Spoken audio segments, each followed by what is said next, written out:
Back in the early 90s, my family had just moved to a new town and I had to go through the whole ordeal of making new friends as the new kid in school.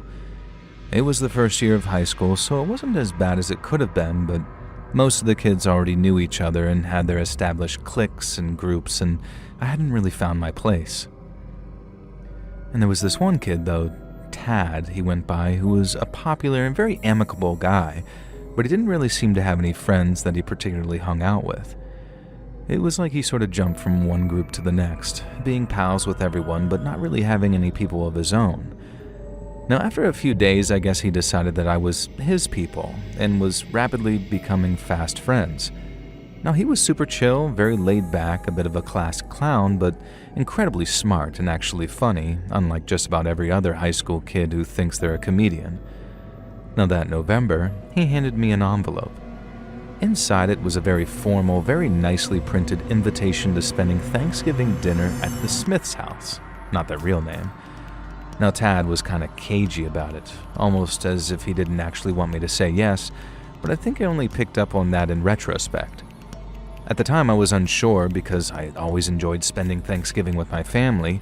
We'd usually go to my uncle and aunt's house and have a big extended family gathering. Now, I talked to my parents about it, and they were insistent that I accept the invitation. There would be plenty of family Thanksgivings, and they wanted me to make friends and have a finally good time. And they sold me on it, and by the time the big day came, I was very excited. Now, when I arrived at the Smith's house, Tad answered the door, and I was surprised to see that he was dressed sort of fancy. Like, have you ever seen that review bra guy on YouTube? He was actually dressed like him, with all of his hair slicked back and a waistcoat on like he was dressed for church. And I was dressed in my usual normal 90 kids attire, and Tad looked me up and down, and I saw some kind of worry come across his face and didn't really understand it. Now, he led me into the living room where his mom and young sister were, and they introduced themselves, and they seemed great, although kind of strange and maybe malnourished, perhaps, like a bit skinny. Now, Tad's mom, Jennifer, gently told me that typically the family dressed smart for Thanksgiving, but hopefully Mr. Smith would understand the miscommunication. Now, this was starting to make me feel a bit nervous, and then there was a little sister who talked to me in such an odd, polite way. The house itself also felt kind of lifeless, like it was almost too clean. It didn't look lived in. There were no family portraits on the walls, no memorabilia, no magazines on coffee tables, nothing. It could have been a house straight out of a catalog, or what I now know would be called a show home, and it just sort of smelled sterile. It was all so strange. So Mrs. Smith led us into the dining room. I don't want to sound ungrateful, but my heart just sank. See, I was used to Thanksgiving spreads being kind of awesome, and this was just pathetic. A turkey and 8 roast potatoes, a tiny pot of mac and cheese, some very limp-looking vegetables, just really unpleasant, and a spread that adult me would now be ashamed to present to a guest. Now, Mr. Smith, I never did learn his actual first name, was just standing at the head of the table like some goddamn king. Tad leaned over to me and whispered to make sure that I referred to his dad as Sir and always made eye contact if I spoke to him, and only to speak to him if he spoke to me first. I genuinely felt like this was some type of prank at first, but it was very clear from the atmosphere that this was not. Now, Mr. Smith did not greet me or introduce himself. He gave me a sort of nod and then continued to acknowledge that I was there. I was seated to his left, Tad opposite me, and then the little sister sat next to Tad, and Mrs. Smith sat opposite her. And this positioning is important for later because you need to know that I was in reach of Mr. Smith. And so I followed the lead of the others and stood behind my chair while Mr. Smith spouted a rambling, droning grace that seemed to last forever. And weirdly, too, at no point did he actually mention God or Jesus or anything. It was just about giving thanks and appreciating the things we have. But it wasn't directed at anyone or any particular deity. Now, I didn't really notice this at the time, but looking back, it seemed incredibly odd. Anyway, we finally sat down, and Mr. Smith cut the turkey and started piling it on his plate, and I sort of loosely reached out for a roast potato. Now, without warning, without a word, Mr. Smith backhand slapped me across the face. I was absolutely speechless. It hadn't been hard enough to really hurt or anything, it was just hard enough and belittling enough to leave my face red, both from the slap and the embarrassment of being pimp-slapped by my friend's parent. Like, holy crap, I had never in my entire life been struck by a friend's parent before, and certainly not when I was old enough to be in high school. Mrs. Smith quickly stepped in and told me in a very trembling voice that it's custom to allow the man of the house to dish out his entire portion before anyone else was allowed to take any food. Mr. Smith then added very sternly that usually the man of the house would eat his entire portion before the rest of the family could eat either, but they were making an exception because they had guests who did not seem to understand respect. I wasn't a particularly angry or petulant child, but I was burning with fury inside. Tad kept giving me these looks like I was supposed to understand what was going on here, but I just didn't. I was too scared to take any food at this point, and I had to be prompted by Mrs. Smith to help myself eventually. And when I did, I was horrified. The food had looked unappetizing, but it was worse than it seemed. Everything was lukewarm at best. The vegetables were undercooked. The pasta and the mac and cheese were crunchy from being underboiled. And worst of all, the turkey was pink and slimy, perhaps the most undercooked meat I'd ever encountered in my life. And the rest of the family were picking at their food as if they were aware of how vile it was, but Mr. Smith was devouring his portion with almost a sort of gusto, for lack of better words. And not once did he praise the chef, though, which I'm certain was Mrs. Smith, because I can't imagine Mr. Smith being the type of man who did the cooking.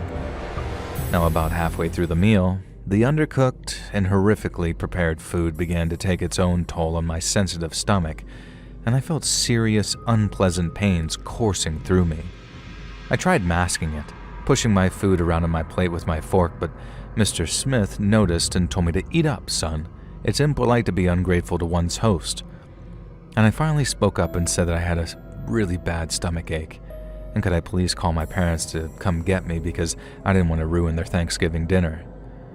Now Tad, Mrs. Smith, and the little sister all went totally pale and silent at this. Mr. Smith's face went a sort of shade of crimson, and I swear, if this had been a cartoon, steam would be bursting out of his ears. Unfortunately, this was real life. It was my life. "How dare you," he screamed, and then proceeded to lecture me on how I was the rude, uncouth little deviant. And then he turned his sights on Tad. It was Tad's fault for inviting someone like me from the wrong side of the tracks to their family meal. And Tad began apologizing profusely, saying that I didn't know any better, and of course I would stay and finish my meal. And I felt so betrayed. But then I kind of realized why Tad had no choice. Mr. Smith stood up, dragged Tad to his feet, and proceeded to force him over his knee, pull his pants down, thankfully not his underwear, and spanked him with such violence that I'm amazed Tad didn't burst into tears. Mr. Smith then looked at me, and it was a very clear threat. Either I play ball or Tad would suffer the brunt of my actions. So I forced the rest of my food down, struggling against stomach pains, struggling not to throw up, and struggling not to burst into tears when I thought about my own family and the absolute hell it must be living with this one. And eventually dinner was finished, and in silence we ate some type of sort of slimy jello with some fruit in it. And as soon as dessert was finished, Mr. Smith promptly commanded that I leave and to think on my actions that night and the shame that I brought on myself and my family. It was an hour's way back to my house, and I opted to just take it rather than dare ask if I could call my parents. Now when I got home, our own Thanksgiving meal was still underway, and Mom and Dad just cheerfully asked me if I wanted to join in. And I kind of snapped at them, burst into tears, and then ran upstairs and threw up. And I spent the next 3 days bedridden with this food poisoning, during which time I explained to my parents as best I could exactly what had happened that night. And when I got to the part about Mr. Smith slapping me, I could see Dad starting to shake with rage. But then my parents surprised me by saying that different families just have different customs and values, and that I shouldn't hold it against Tad, and I should continue to be his friend. I just shouldn't visit his house anymore. Now, I'd expect something else, I guess, some kind of confrontation where my dad, my hero, had gone around to the Smiths and given Mr. Smith a beatdown. Instead, it felt a bit like an anticlimax.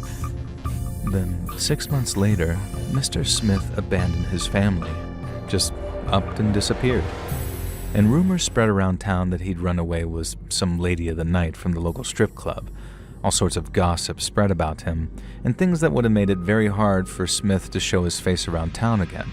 Talk of inappropriate behavior with the young boys he coached at Little League. Local cop friends of my dad claiming that Mr. Smith was a known curb crawler in the red light district. All sorts of things. And as soon as Smith abandoned his family, Tad really came into his own.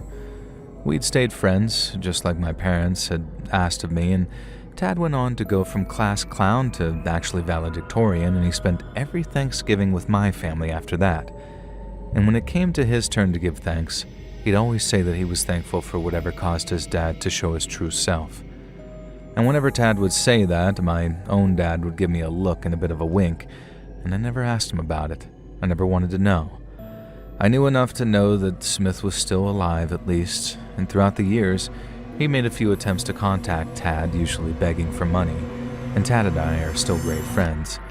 He always ignores his dad pleading, and he especially ignores it when his dad mentions the ultimatum that he was given back then, which forced him to leave his family. And Tad doesn't want to know what that means, and neither do I. But all I know is that sometimes people do get what's coming to them, and for that, I'm thankful as all heck.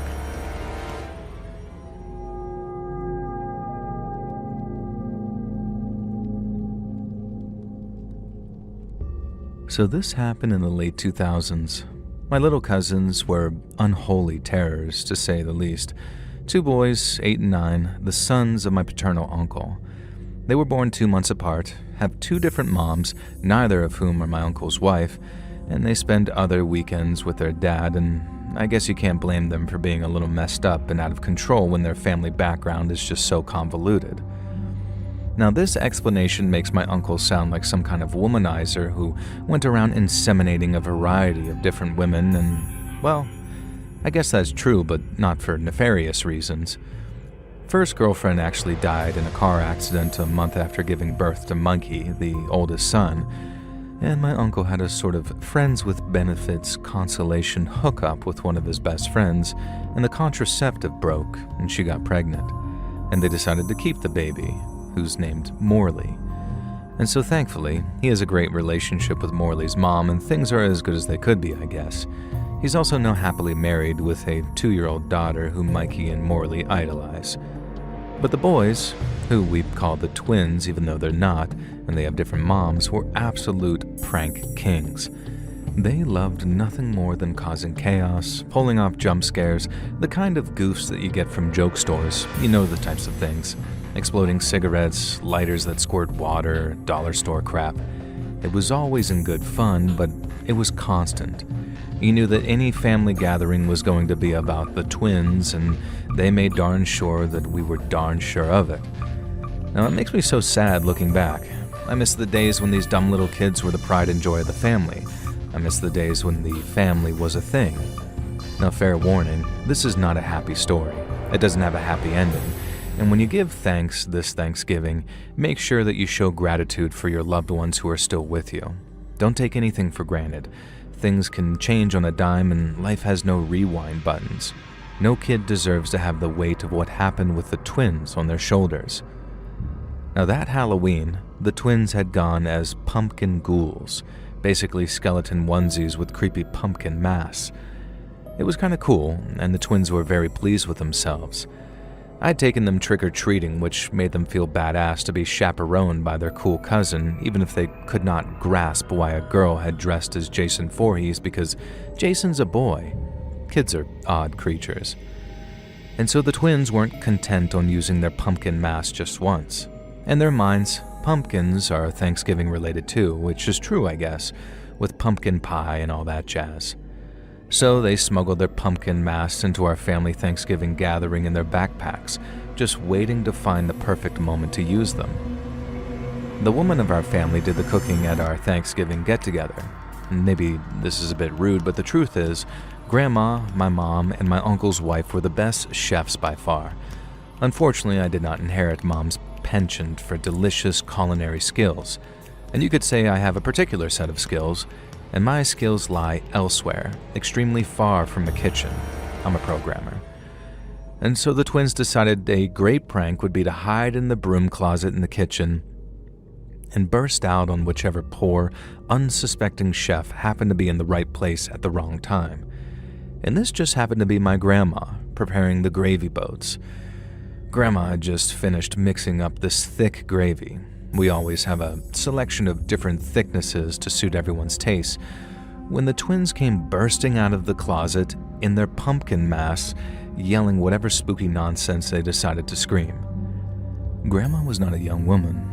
She was in her early 70s when this happened, and despite being used to the twins' antics and jump scares, I guess this time it caught her. She dropped the huge gravy boat onto the floor, which shattered, sending gravy and glass spilling all over the tiles near the kitchen door. And then the way the twins told it, she began to clutch at her heart. She was breathing really heavy and leaned forward to steady herself and then just collapsed into a chair at the breakfast bar.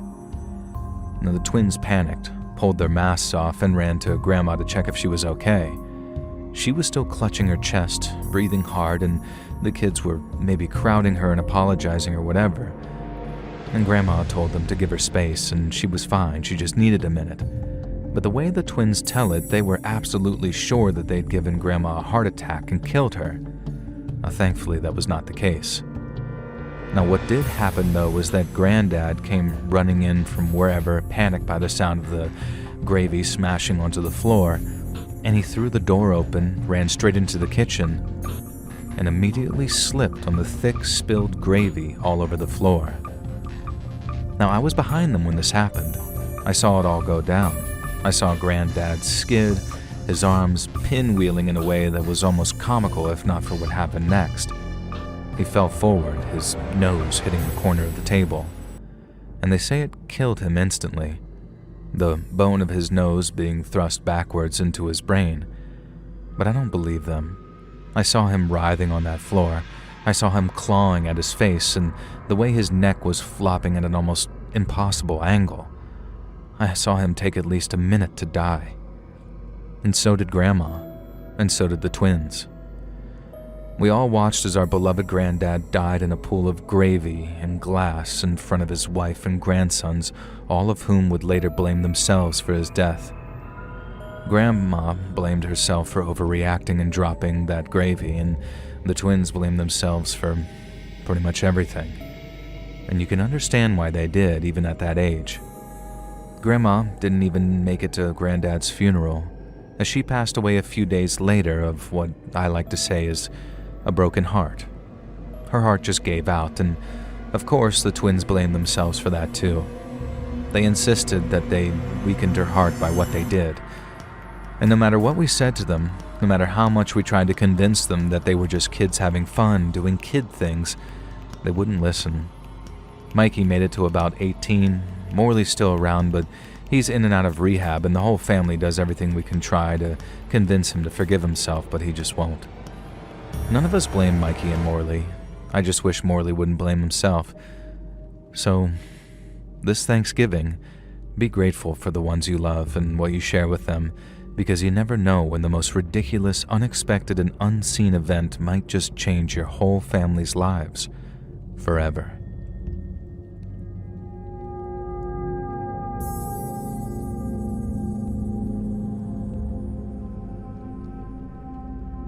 So to start off, my family's generally conservative. We're not like super big on politics or make it our identity or whatever, but if you had to ask, yeah, we kind of sway that way. And the only member of our family who takes it a lot further is my uncle, who's my mom's sister's husband.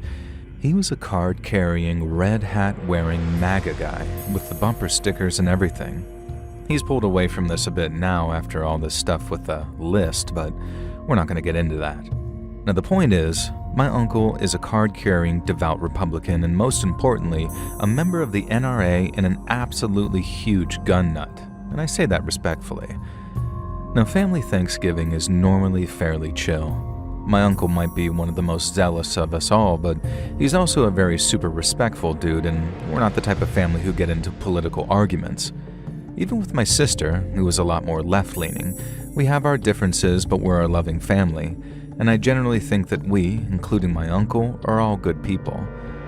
And I could tell that there was going to be trouble at Thanksgiving in 2023 when my sister showed up with her new boyfriend. Now, for starters, you could see that he had a sort of effect on her. She'd done that whole blue and pink hair thing, which even she had always gently mocked. But I know my sister well, and she kept shooting me these looks of like, I'm sorry about this, and had a kind of nervous disposition. Anyone else might have assumed that she was just referring to her weird new look, but we're twins, and I knew that she meant something else, and that something else was her boyfriend. Now I'm just going to call him Jack, short for jackass, and right from the beginning, Jack was on the offensive. You could just tell. He was very snippy and coldly polite with my parents, which put me on the defensive immediately, and the same with other family members. After the food was dished out and he announced that he was vegan, something that we had not been informed of at any point, despite Mom sending the usual email out to any family members who might be bringing guests asking if there were any dietary requirements. And so Jack made this big fuss about being vegan, and my mom, bless her, went into the kitchen and went through all the damn boxes of ingredients to work out which food would be safe for him to eat as a vegan, as if it was some peanut allergy or something, while the rest of us all waited to get tucked in. Now, Mom came back with this beautiful handwritten list of foods that were definitely vegan-friendly and handed it to Jack. I saw the list, and there was certainly enough food on there to have a decent meal. Jack looked it up and down, sort of sneered, and remarked that he'd starve if he only ate the vegan dishes, and so he guessed that he'd have to make an exception this time around. Now, you're probably thinking that he just dished up a vegetarian platter, not vegan. No. This guy piled up turkey, ham, pigs in blankets, everything else the rest of us ate onto his plate, and I watched him eat. He went into that meat in a way that made me certain that this man had never been a vegan in his entire goddamn life. What was the effing point? And I kept glancing at my sister, and she just kept flushing with embarrassment. And so we're about 2/3 through the main course, and it's been going surprisingly well, mostly thanks to Jack stuffing his face with turkey so he didn't have room to speak. And we'd just been talking about regular things. I think everyone at the table, especially Uncle Ron, knew to avoid any kind of political discussions. And then finally, Jack took a break from stuffing his face with meat and dairy and made the quip. And it went something like this. He pointed out the front window towards my uncle's truck, which, if you remember, was very magnified back then, and then said, "Nice truck I saw in the driveway. Didn't know Mitt Romney was here." Mitt Romney. Out of literally any Republican you could have picked for the joke, he chose Mitt freaking Romney. And we all just sort of looked at each other like, is this guy trolling? But my sister shot me this look saying, no, please just let it go. And that's when I started to worry. Was this guy maybe a bit unhinged? Now my uncle, God bless him, paused for a second, and I saw his neck turn red with anger for the briefest of moments. And then he just laughed and said something like, Mitt Romney? Come on, son. You could have at least gone for someone cool like Hulk Hogan. So then Jack says, well, I don't think being a MAGA is very cool in any way, and then started talking about women's rights and Roe versus Wade, something which I would note most of my family did not support being repealed, and my sister put her hand on Jack's arm and just asked him to drop it, and he shrugs it off, a bit too violently for my taste, and my sister, who's normally very bubbly and chattily, just sort of falls silent. Now, I've got it in my head that this absolute chuckle frick is maybe an abusive partner, and so I give my uncle the look. He knows the one. It's the look I give him when I'm saying, hey, Uncle Ron, me and you are gonna screw with this guy, okay? And so Ron starts asking me how the shooting's been going, whether I've been hitting my goals at the range, and when we're gonna go out hunting again together. You know, completely innocuous things that would only rile someone up who's gonna have a problem with guns. And of course, Jack immediately leaps on this. He starts ranting about gun culture and this and that, and then he says, of course, It's sick just how anyone can own a gun these days despite obvious mental instability, and clearly looks at Uncle Ron when he says this. Now, Uncle Ron knows that we're trolling this guy, so instead of getting mad, he just ignores Jack and starts telling me all about the new firearms he's purchased recently. It was hilarious.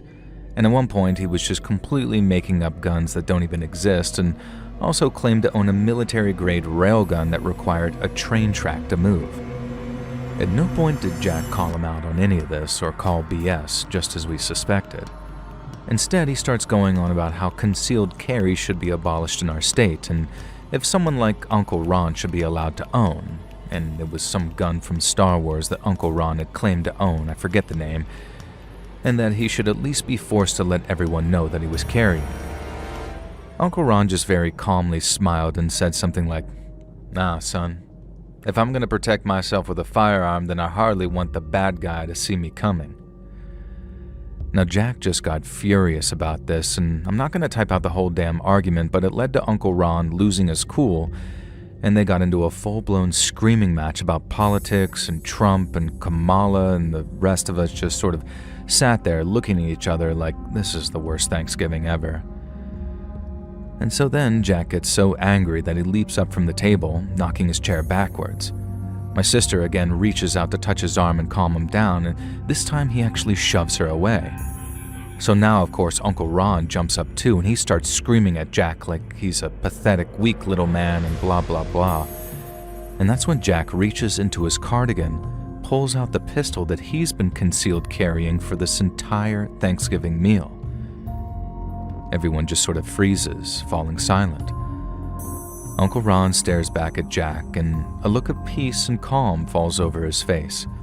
Because despite being the biggest gun nut I know, Uncle Ron is clearly not carrying at a family Thanksgiving dinner. And so here he is, face down with a supposed anti-gun vegan meat eater who's now pointing a gun at him. And Ron just says, "You don't want to do this, son. You don't want to throw your life away over some old man's political opinions. This isn't you, etc., etc." And he really started trying to convince Jack that he was a good person, that he was better than this, time to prove it, etc. And Jack had the absolute gall to say that Ron was right. He was better than all of us, and he'd prove it by lowering his gun. And that's when something unexpected happened. From behind Jack, a huge vase came flying towards his head and exploded as it smashed against his skull. Jack then fell, tripping over the fallen chair, and the gun flew out of his hand and landed on the ground, and I quickly went for it. Now looking up, I saw my sister standing there, breathing hard, and this absolute look of fury on her face. Now as I looked at the gun in my hand, I realized what she'd clearly noticed, which she went on to explain. Jack, the idiot that he was, hadn't taken the safety off his pistol. He clearly had no idea how to use it, so rather than trust him to actually lower the gun, and just in case he suddenly realized the safety was on and reacted differently, my sister decided to just brain him with a vase that we'd inherited from our great Nana, and I think the old woman would have approved. Now anyway, my sister quite understandably broke up with Jack and, yes, eventually lost the blue hair. And as a responsible gun owner, Uncle Ron reported Jack's misuse of a firearm to the cops, and now he's banned from owning a gun, I do believe. Now my sister also managed to successfully take a restraining order out against him and reported him for some other stuff because, as it turns out, like I suspected, he had been an abusive partner. So we look back at that story and tell it with a comedy angle, usually Uncle Ron doing the telling, but I'll tell you what, finding out afterwards the type of things he put my sister through, psychological torture in particular, it made me wish that we were the kind of gun-toting, rootin'-tootin' Republican trigger-happy family that Jack clearly accused us of being. I'm not a violent person, but I do feel like at the very least he deserved to feel the fear of having 7 or 8 guns pointed at him to calm him down.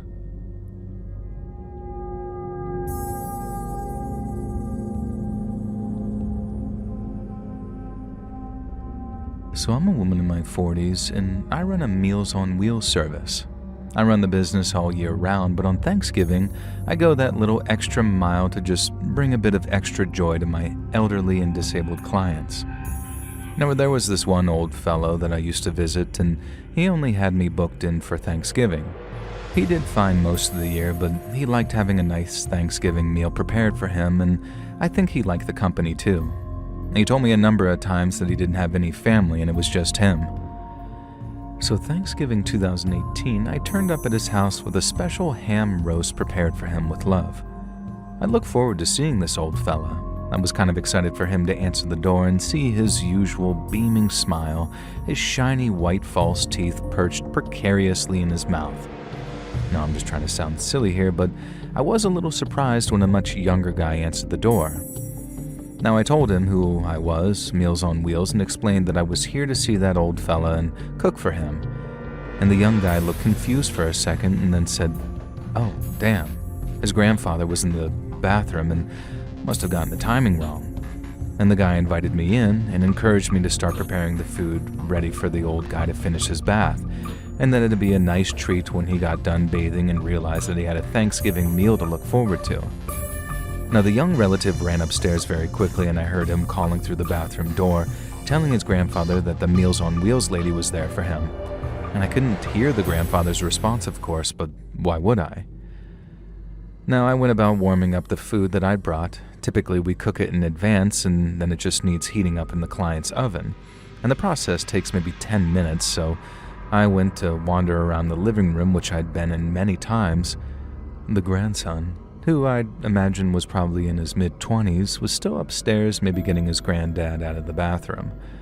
Now, I started looking at some of the photos on the wall. They all just showed my elderly client at different stages in his life. However, I started to notice something odd. The young man who'd let me in didn't seem to appear in any of these photos. In fact, there was nothing that I could see that suggested that my client even had grandkids. And then I remembered. He told me previously that he didn't have any living family, so who the hell was this young guy who let me in? The old man was upstairs in the bathtub, so there was nothing suspicious, right? And then I realized I had absolutely no evidence that my client really was upstairs in the bathroom. All I'd heard was the young guy talking as if he was speaking to someone. It could have been completely fabricated for all I knew. I decided to play it safe and called upstairs that the food was almost ready and was my client nearly ready to come down. And the young guy shouted down, sounding almost annoyed in that, yeah, they were coming. He was just helping Grandpa dress himself and various things. This was definitely suspicious. The old fella might have been a Meals on Wheels client, but he was healthy and fit enough not to need home help, and he certainly did not need help getting dressed after a bath. Still, though, it was possible that maybe he'd fallen and there was a reasonable explanation for this. Now, I turned the oven off and left the food in there and called upstairs that I was going to be going because I had other clients to see, so I left the food warming in the oven. I didn't receive a reply, so I decided that I'd just leave and then call in a wellness check once I was safely out of the house. However, as I tried to leave, I discovered that the front door was locked. Now, it was one of those types of doors with a deadbolt where you actually need a key to unlock it from the inside, and it had been locked with that deadbolt. Obviously, something was wrong here. I could hardly call the cops and say that I might have had been locked in an old guy's house by a suspicious character, so I just decided to try the back door. And that way, of course, was also deadbolted. I'd left my cell phone in the van, because typically we weren't supposed to bring devices in the clients' homes, and so I headed into the living room to either use the landline or see if there was a window that I could open to escape from or something. Now, this fake grandson was standing there, wearing nothing but his tidy whities and a poop-eating grin on his face. He started on some rant about how a dried-up old hag like me would surely be flattered to sleep with him, and that he'd even pay me if I did certain things. Now, I was speechless, disgusted. I'm happily married, and even if I wasn't, my God. I told him as much and told him that if he didn't unlock the door right this minute, I'd call the cops. Now, he just sort of laughed at that as if that was somehow a complete impossibility. And still no idea to this day why he was so confident about that. So the fake grandson approaches me and says that if I won't take him up on his generous offer, then considering I'm technically a home invader, I'm unsure of what logic he was using to decide that he had no choice but to defend himself.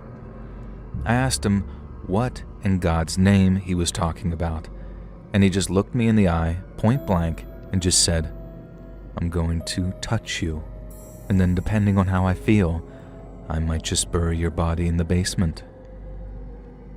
Now, I could tell he was serious. I could also tell that he was seriously on something. Later, via the police report, I found out that he was on an absolutely ridiculous amount of cocaine, but at the moment all I knew was that there was no way that this pasty creep was going to get his hands on me. And from visiting my client every Thanksgiving, I knew the living room well, and I knew that behind me there was a fireplace, and besides that, a set of tools for cleaning that said fireplace. A poker, a brush, and one of those long metal dustpans. And that's what I managed to grab when I reached behind me blindly, and that's when I swung forward, cracking my would-be assailant straight in the crotch. He howls, screams, and fell to the floor, and just for good measure, I brought that pan down again on him, the flat underside slamming into his clearly aroused groin. And I later found out that it's possible to break someone's you-know-what, and that's exactly what I think I did. Unfortunately, this is also why my attempted freak managed to get away with a suspended sentence, because I was forced to lower the charges to avoid him countersuing for some fairly serious bodily damage. But it felt pretty worth it regardless, and I'm pretty sure I dissuaded him from trying to touch anyone else in the future. Now, I found out that my client had unfortunately passed away the week before, and due to his lack of family, his Meals on Wheels order had yet to be canceled. The guy who attempted to trap me there was the new tenant, and apparently decided to celebrate his Thanksgiving by doing a truckload of drugs and trying to kidnap a Meals on Wheels worker. I don't know what became of him after the disappointingly short legal proceedings in which I had to back down from pushing too hard after I basically broke his wiener, but again, I think I did the world a favor. So I'm thankful for my near miss that day, and also thankful for my perfect aim with that dustpan.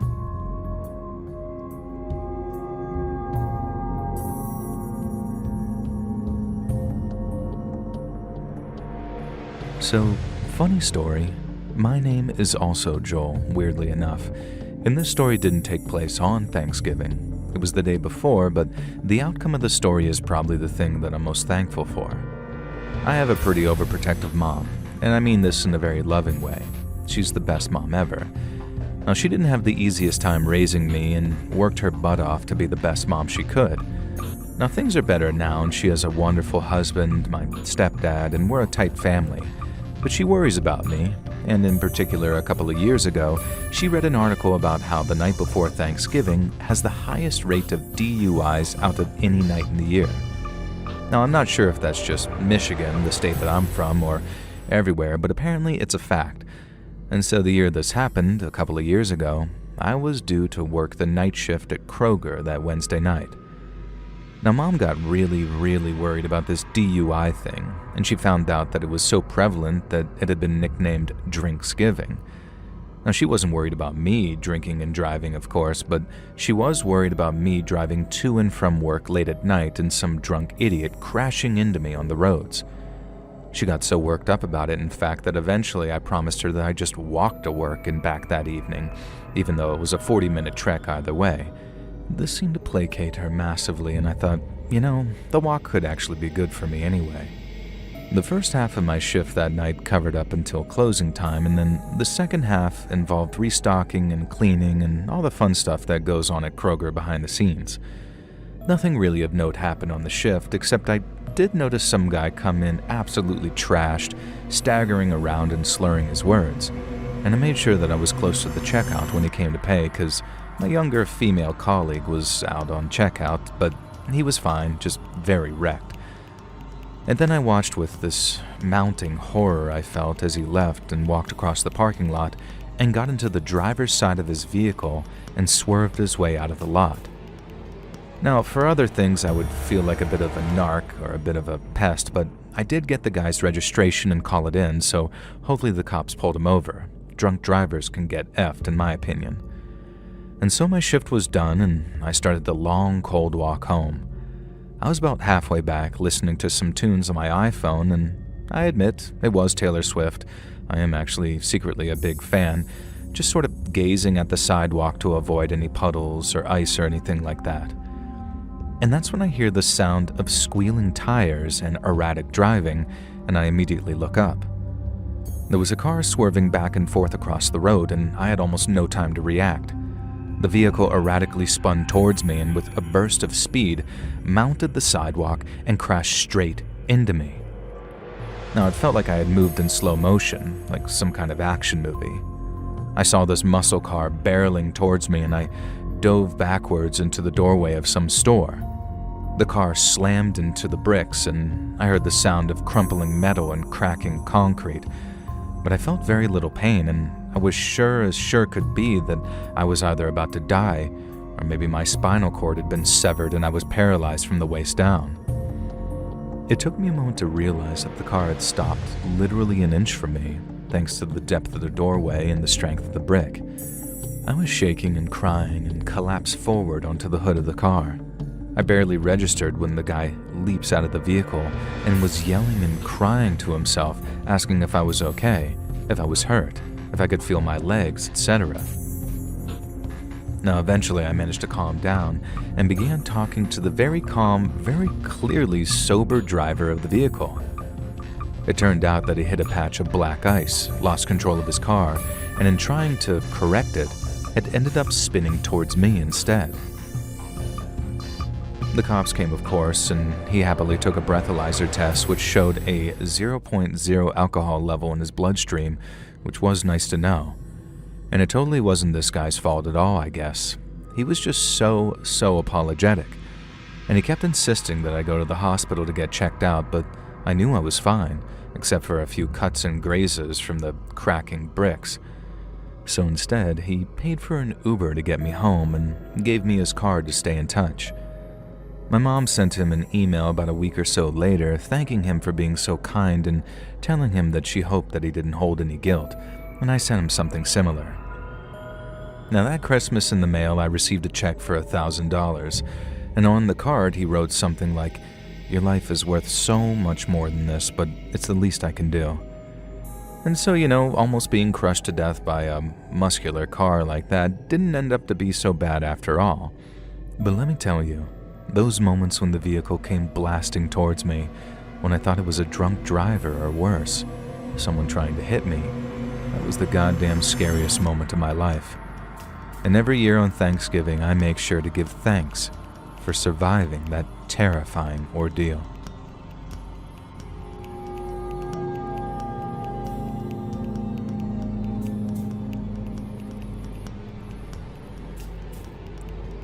So I'm a woman in her early 20s, and last year was my first Thanksgiving alone, as I'd moved cross-country and couldn't make it back home for our usual meal.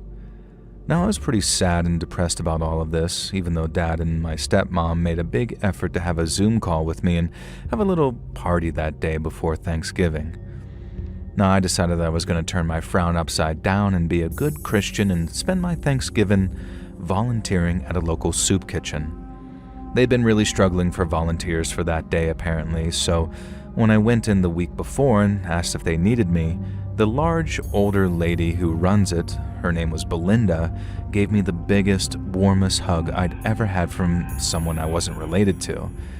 And that made me feel a lot better and almost like I'd made the right decision. Now, on Thanksgiving Thursday, I arrived at the soup kitchen early and found myself waiting outside for Belinda to arrive. There were already a few folks hanging around, even though it would be another hour or so before we actually started serving food.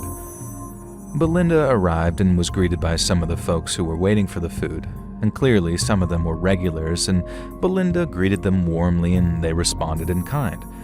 Now, she introduced me as a new helper who was with us for Thanksgiving, and I quickly added, and hopefully more than that if Belinda will have me, because I'd already decided that I wanted to volunteer at this place regularly. Just seeing the way that these people's faces lit up at Belinda's arrival, knowing that they'd get a hot meal inside them. And so Belinda opened up. I didn't realize this, but they opened up an hour before the food went out to allow people a bit of time in from the cold. It was a particularly cold Thanksgiving that year, and I thought that this was a very kind gesture. I don't know what it's like at other soup kitchens, but there was a lot more than soup on the menu that day. We couldn't afford to put a whole Thanksgiving spread, of course, but a number of local businesses had contributed dishes which just needed heating up, including 3 incredibly prepared turkeys and 2 glazed hams from a local butcher. And the rest of the volunteers showed up, and we immediately went about cooking the food, as well as the traditional vats of soup, which would be the first thing on the menu, since it would be ready before the meat and casseroles.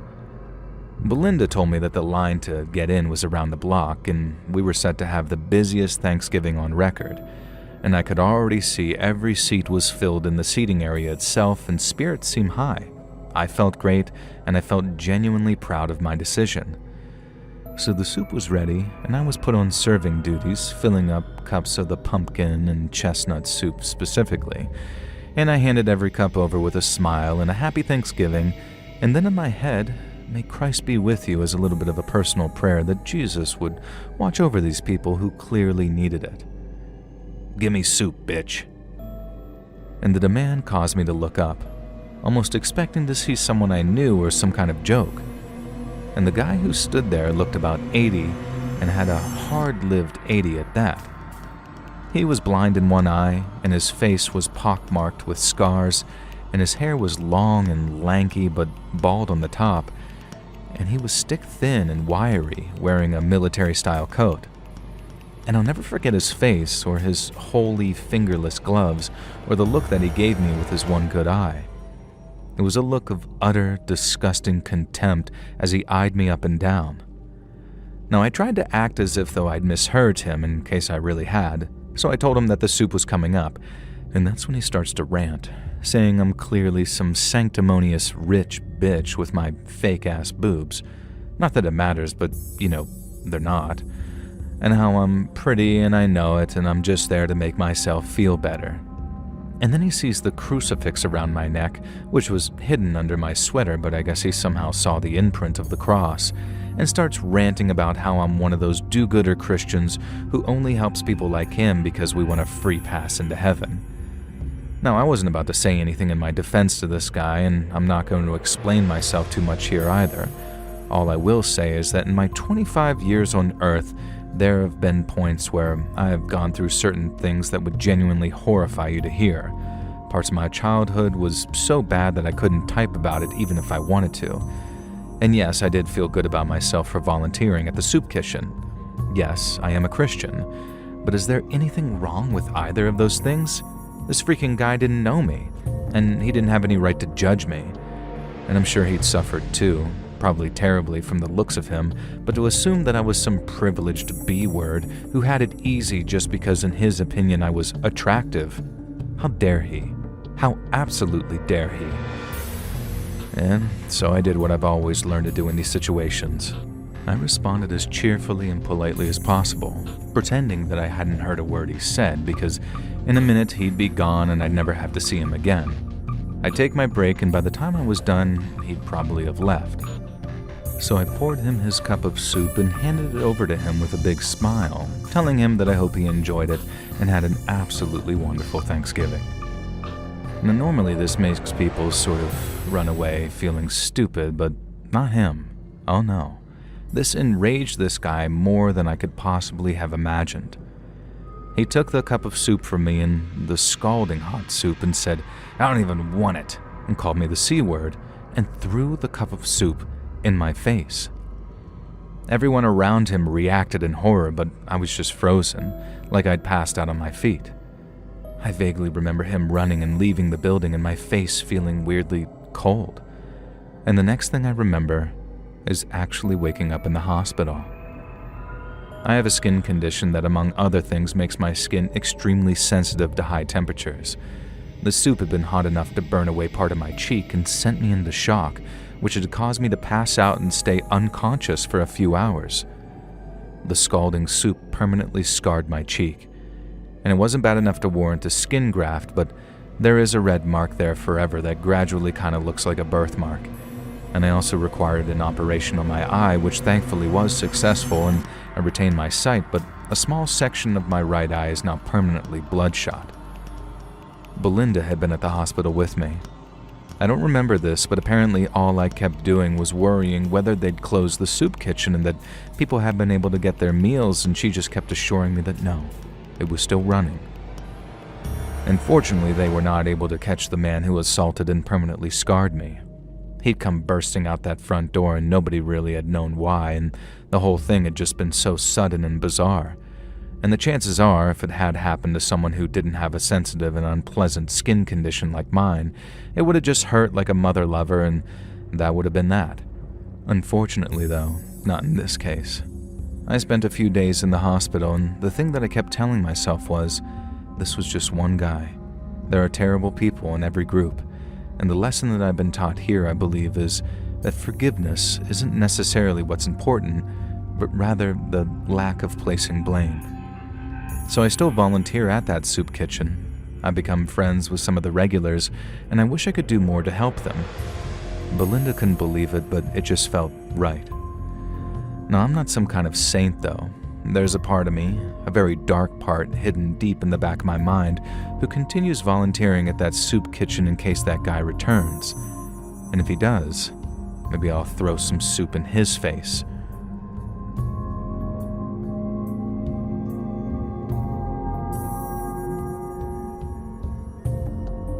Most families have Thanksgiving traditions. Some of them are wholesome, some of them are silly, and some of them are just plain bizarre. I know this because I read a Reddit thread about them, and I was going to post my own family tradition and the outcome, but in the end I decided that I didn't want to bring the mood down into the Earth's core. So I thought, hey, why not send it into Let's Read instead? Look, I'm not going to pretend that my dad isn't an idiot. He is. An absolute goofball, and I love him for it. But he'd be the first to admit it. But sometimes his dumb flippery gets him into a bit of hot water. Things like managing to offend a waitress at Red Lobster somehow, or nearly losing a major contract at work for sending a boomer Minions meme to the company that they were courting. Now, this idiot is just bad at jokes. He once decided to prank Mom on April Fool's Day for telling her that he'd been cheating on her and wanted a divorce. Only the absolute clown got the date wrong and forgot that March has 31 days in it, and pulled the prank on the morning of March 31st, so Mom had absolutely no reason to suspect it was a joke. And boy, he had a lot of groveling to do after that one. And so you get the point. He's a lovable goofball boomer dad who just isn't funny at all, mostly, but he is indeed lovable. He also caused Thanksgiving to be pretty terrible one year. And so for many years, we had this old serrated electric carving knife for cutting the turkey. It was one of those serrated knives where they're not actually sharp unless you're sawing into something, and on top of that, it was blunted through years of use. And so every year, to entertain the kids, before cutting the turkey, he'd take this damn knife and pretend to cut his hand off with it. It was this whole gimmicky thing. He'd press the blade against his upper wrist, and then wow the little kids with how strong his skin was because he could just press a knife against it. And then for the final shock value, he'd turn the knife on by flicking the switch. Except, it wasn't plugged in, of course, and it wouldn't actually operate.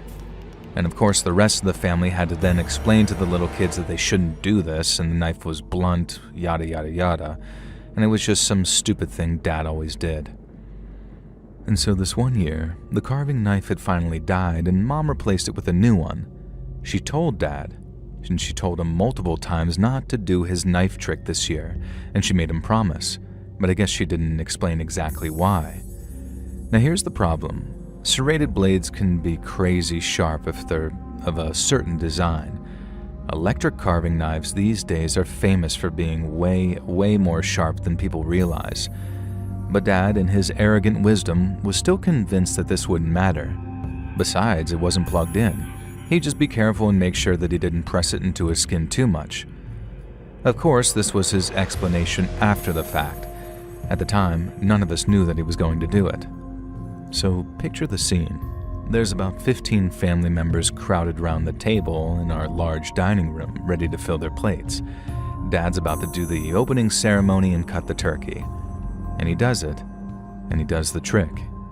He presses the blade against his wrist. Everyone starts to roll their eyes, and then Dad suddenly yells the F word because, even being as careful as possible, the serrated blade cuts right into his wrist. And then the pain causes his other hand to spasm, but it's okay, right, because the carving knife isn't plugged in. Well, no. It's not plugged in because it was a rechargeable knife. So his finger slips, he presses the switch, and we all watch in horror as his brand new, incredibly sharp electric carving knife slices through his wrist like butter. Everyone's screaming, except for Dad, who's just sort of staring down at his severed hand at the blood spraying from it. He's woozy, dizzy with shock, and sort of lifts his arm up, leaving the severed hand behind. And of course, blood sprays everywhere, all over the Thanksgiving dinner spread, all over the family, all over the screaming, crying family members. And I'm the one who springs into action. The knife's still running, embedded into the table now, and I reach through the blood and gore and shut it off. And then I grab my own father's hand and rush him to the kitchen to put it in a bag of ice. Meanwhile, other members of the family are trying to snap my dad out of the shock that he's clearly in. We're calling 911. Others are yelling that the ambulance will take too long, etc. In the end, I drag Dad to my car, throw him into the back seat, place his ice bag hand in the passenger seat, and just hightail it to the emergency room. And I'll never forget it. Dad was unable to say much of anything on the drive there, but he did let out one thing. "Thanks for giving me a hand, baby girl." God. If he hadn't been in the back seat with a severely bloody stump of a wrist, I probably would have punched him in the jaw in that moment. Unfortunately, they couldn't save his hand, as there was too much nerve damage that had been caused by the cut, and when my mom arrived at the hospital, she insisted on making up a slightly less embarrassing story of how he severed his hand. I forget the exact details, but I'm sure they didn't buy it. So, Dad only has one hand now. Thankfully, it was his left and he's right-handed, and that's the thing he always says each year for Thanksgiving now. At least it wasn't my useful hand. And knowing Dad, he wants to say something even more cruder than that. So, that's how my lovable goofball dad effed around and found out, and if anyone asks, he tells them it was bitten off by a shark. He has a prosthetic hand now, and yes, you can best believe that he uses that damn prosthetic hand for boomer dad pranks wherever he can. And the best was last year.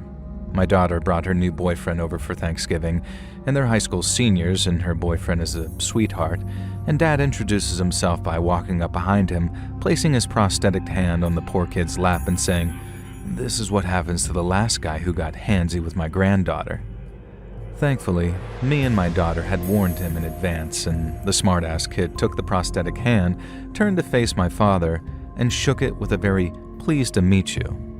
I think he's a keeper. Hey friends, thanks for listening.